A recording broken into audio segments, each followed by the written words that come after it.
This video is sponsored by Skillshare.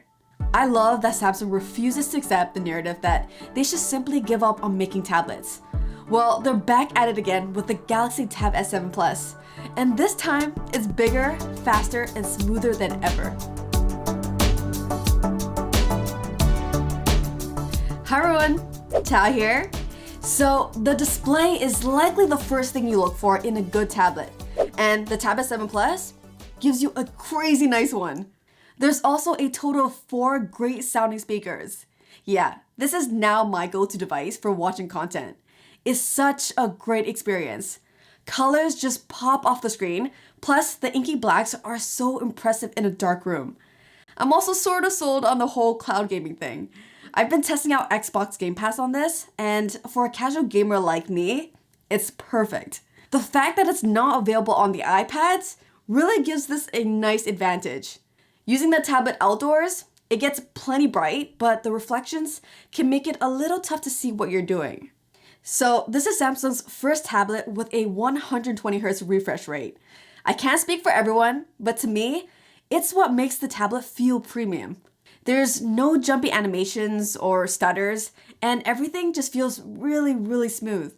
Combine that with the high-end processor, and it's a much snappier experience all around, especially compared to the previous Galaxy Tabs I've tested. To unlock the tablet, you've got the option between Face Unlock and an optical fingerprint scanner that's actually tucked under the display. Both work great, even through a screen protector. The cameras are fine. With decent lighting, it'll get the job done for scanning documents and snapping the occasional picture. One of the best selling points has to be that the S Pen stylus comes included in the box. The 9-millisecond response time now puts it on par with the Apple Pencil. I actually love the writing experience. It almost feels like writing on paper. By the way, don't sleep on the Samsung Notes app. The new updates easily makes it one of the best options for note takers. Now that they've also included the ability to import PDFs, it's all you'll need to mark up documents or sign contracts.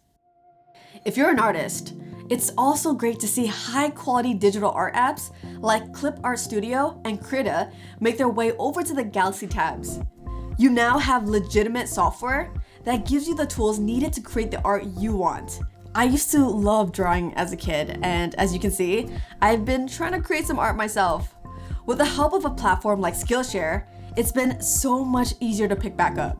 Skillshare is an online learning platform with thousands of videos catered to help you develop creative and practical skills.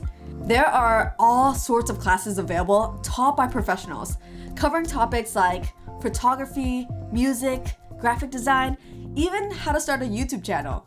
Like I mentioned, it's been a while, but I've been trying to rekindle my love for sketching. Watching videos from someone like Gabriel Burkey on how to draw has really helped me build back up my drawing skills. I've always been a firm believer that creativity is the greatest form of self-care, and Skillshare has created a community just for that. It's also super affordable with an annual subscription for less than $10 a month. But if you're among the first 1,000 to click my link below, you'll get a free trial of Skillshare Premium membership so you can explore your creativity.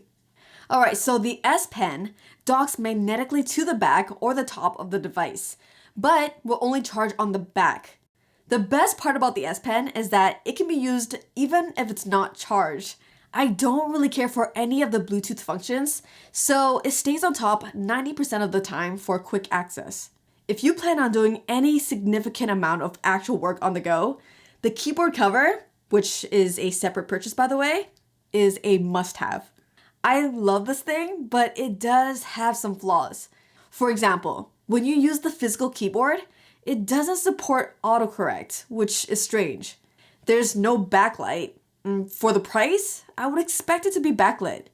The trackpad can feel a little unpredictable at times, and working off your lap is doable, but it's a little unstable, which makes me feel kind of nervous. I love how versatile it is. The kickstand on its own is seriously amazing, but I just don't think it's worth the full price. Grab it on sale, or if you mainly work from home, a nice Bluetooth keyboard might be the move instead.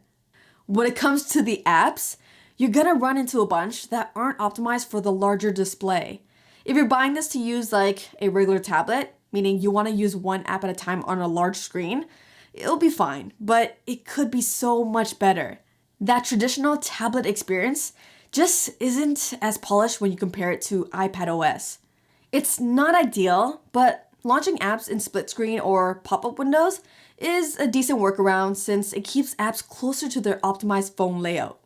Where this tablet truly shines is DeX mode, which swaps out that Android launcher with a more traditional desktop-like layout.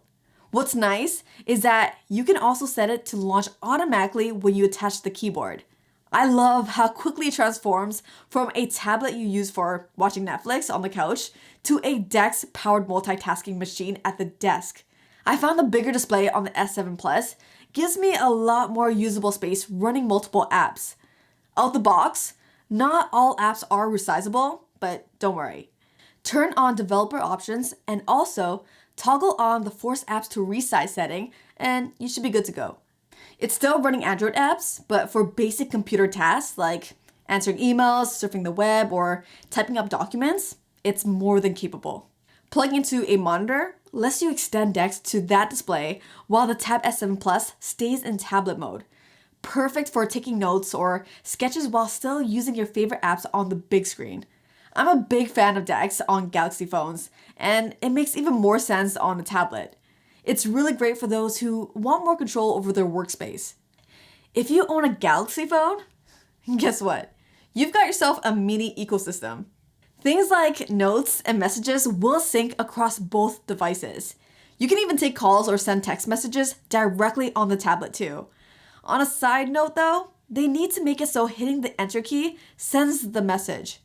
In terms of battery life, with a mixture of watching content, browsing the web, and taking notes, I would see the battery drain anywhere from 10 to 15% per hour.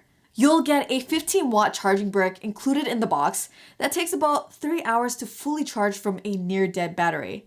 I also want to mention that Samsung's done a good job with the standby battery drain. I've seen it only drain like 1 to 3% overnight, which is a nice improvement. So what's the verdict? In tablet mode? Yeah, Samsung's gonna need to find a way to entice developers to optimize their apps for tablets. Hopefully the rise of foldables is the beginning of that. The Galaxy Tab S7 Plus is an amazing device for media consumption, note-taking, and more capable than ever for creating art. Put it into DeX mode paired with a keyboard, and you've got a multitasking monster ready for basic business or schoolwork.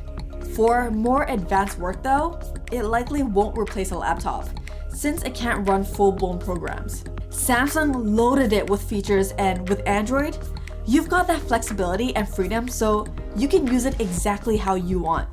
For someone invested in the Android ecosystem, looking for a large high-end tablet, I don't think you can do better than this right now.